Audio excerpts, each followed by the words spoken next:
ये कहानी है कंजूस सास और उसकी कंजूस बहू की, जो पैसा बचाने के लिए किसी भी हद तक जाने को तैयार रहती थीं। लेकिन उन दोनों के पैसे बचाने की आदत से उनके पति बहुत ही ज्यादा परेशान रहते थे। घर में काम करने वाले लोग भी ज्यादा दिनों तक उनके घर में टिक नहीं पाते थे। मालकिन, वो बर्तन धोने वाला साबुन का कहते हैं उसको, विम, हाँ वो खत्म हुई गवा है, हमका दूसरा दे दीजिए। क्या तूने इतनी जल्दी सारा विम खत्म कर दिया?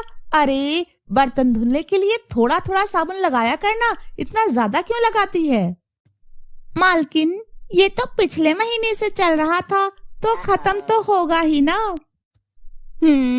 खत्म तो होगा, लेकिन इतनी जल्दी खत्म करने के लिए किसने कहा था?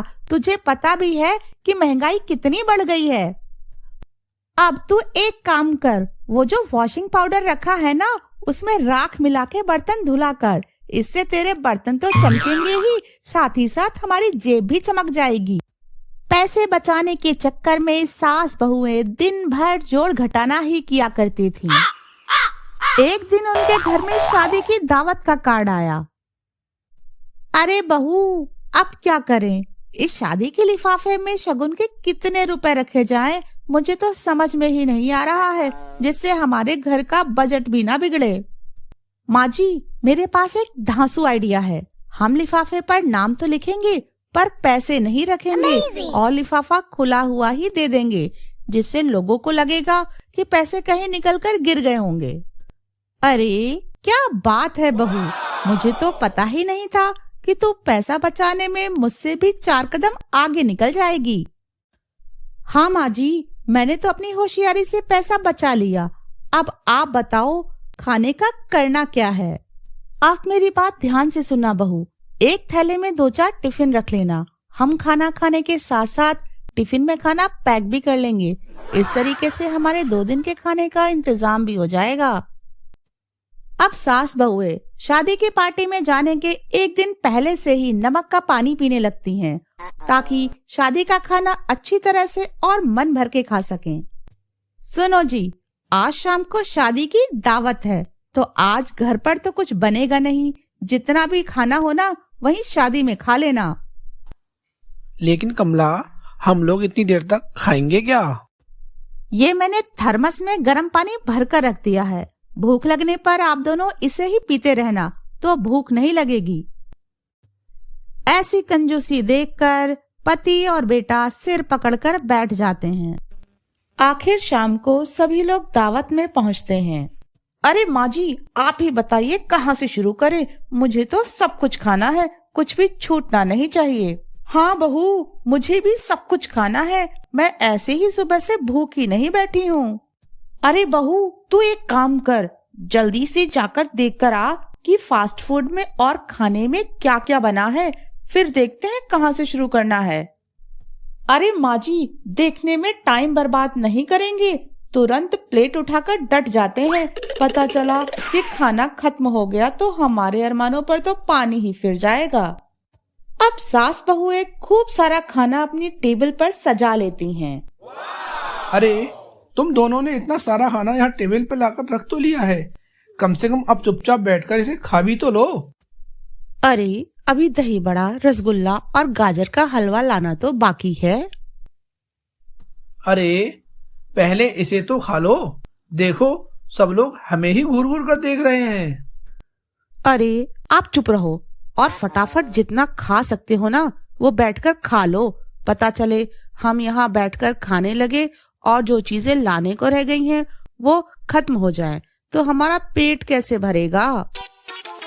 हे भगवान, आज तो लगता है तुम लोग हमारी नाक कटवा कर ही दम लोगी। अरे अब आप चुप करो, नाक की नहीं अपनी पेट की सोचो, पेट की। अगर खाना पेट में नहीं गया तो भूख के मारे आपका दिल दिमाग भी काम नहीं कर पाएगा। इस तरीके से दोनों सास बहुएं खाने की वो हर चीज जो शादी में बनी थी, उसकी 4-4 प्लेटें अपनी टेबल पर लगा लेती हैं और बैठकर ऐसे खाने लगी जैसे जन्मों जन्मों से भूखी हों। अरे माँ जी, आज तो मजा ही आ गया। अब खाने से तो पेट भर लिया है, चलो जल्दी जल्दी हम टिफिन भी भर लेते हैं। अब सास बहुएं सारा खाना टिफिन में पैक कर लेती हैं और बैग में रखकर घर ले आती हैं। मजा आ गया सासू माँ, अब हमें 2 दिन तक खाना बनाने की जरूरत ही नहीं है, यही खाना हम आराम से बैठकर खाएंगे।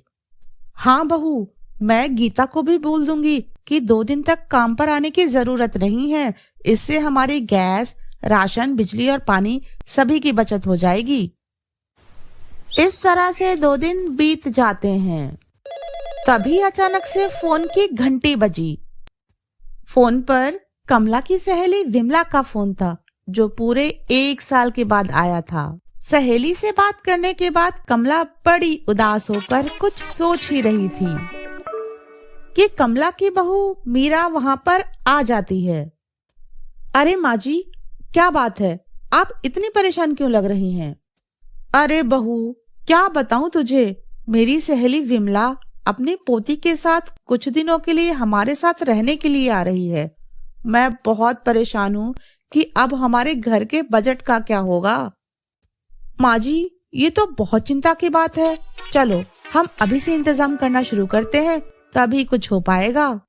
आप उधर वाले पड़ोसी से आटा और चावल लेकर आओ और मैं इधर वाले पड़ोसी से चीनी और दूध लेकर आती हूँ।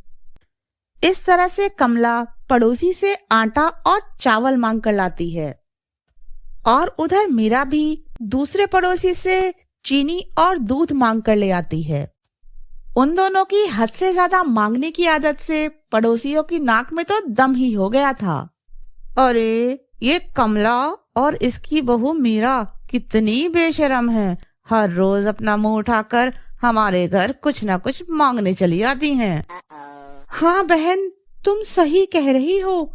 इन लोगों से बचने के लिए ना मैं तो अपने घर में बाहर से ताला लगा कर रखती हूँ, ताकि इन्हें लगे कि घर में तो कोई है ही नहीं।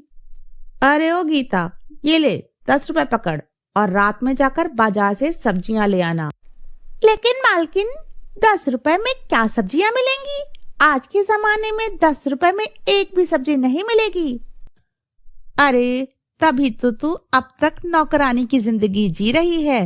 अपनी सोच को बदल, रात में तो सब्जी वाला 2 रुपए में भी सब्जियां दे देगा, समझी?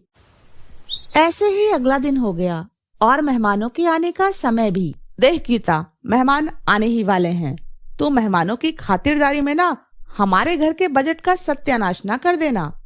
और सुन, चाय बनाने के लिए ना 2 दिन पहले की इस्तेमाल की गई चाय की पत्ती रखी है, उसी से चाय बनाना।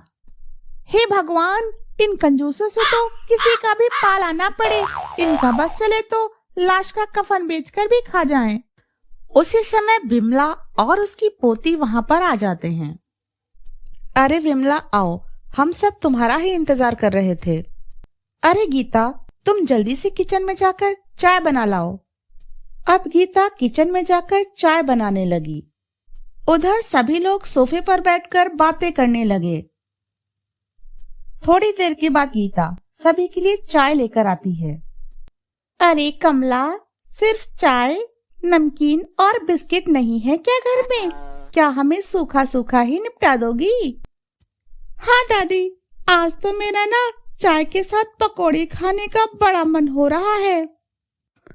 अरे विमला, वो क्या है ना, ये नमकीन, बिस्किट, पकौड़ियाँ हमारे पेट में गैस बनाती हैं, इसलिए हम ये सब खुद भी नहीं खाते हैं और ना ही किसी को खिलाते हैं। बड़ी आई नमकीन और पकौड़ियाँ खाने वाली। अरे हमने खुद तो कई सालों से पकौड़ियों की खुशबू तक तो सूंघी नहीं है और इन्हें पकौड़ियाँ खिला दूं। अरे कमला, तूने चाय तो सूखी सूखी ही पिला दी, पर अब बहुत जोरों की भूख लगी है, हम खाना सूखा सूखा नहीं खाएंगे। हाँ हाँ माँ जी, क्यों नहीं, बस आधे घंटे में खाना तैयार हो जाएगा, तब तक आप लोग बातें कीजिए। सुनो गीता, दाल में पानी ज्यादा डाल देना और थोड़े चावल के साथ 4 रोटियां ही बनाना। अरे मुफ्त में खाने वाले लोग क्या किसी को खिला पाएंगे? थोड़ी देर बाद सभी लोग डाइनिंग टेबल पर खाना खाने के लिए बैठ जाते हैं।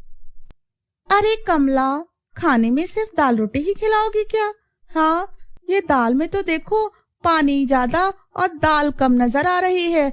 मैं तो ढूंढने पर भी दाल को ढूंढ ही नहीं पा रही हूँ। वो क्या है ना विमला, अभी हमारा हाथ थोड़ा तंग चल रहा है और मैं आगे का भी कुछ नहीं कह सकती कि ऐसा कब तक चलेगा। हाँ माँ जी, हो सकता है आगे आपको चटनी रोटी भी खानी पड़े। चटनी रोटी? हाँ, चटनी रोटी खाने के लिए तो मैं यहाँ नहीं आई थी। इससे अच्छी तो मैं अपने घर पर ही थी। अरे कमला, मैं तो तुम्हें बताना ही भूल गई कि आज शाम को मुझे अपने भतीजे की शादी में जाना है, तो मैं बस खाना खा के निकलूंगी। इस तरह से विमला बिना रुके अपने घर वापस चली गई और कंजूस सास बहू ने अपने घर के बजट को बिगड़ने से बचा लिया।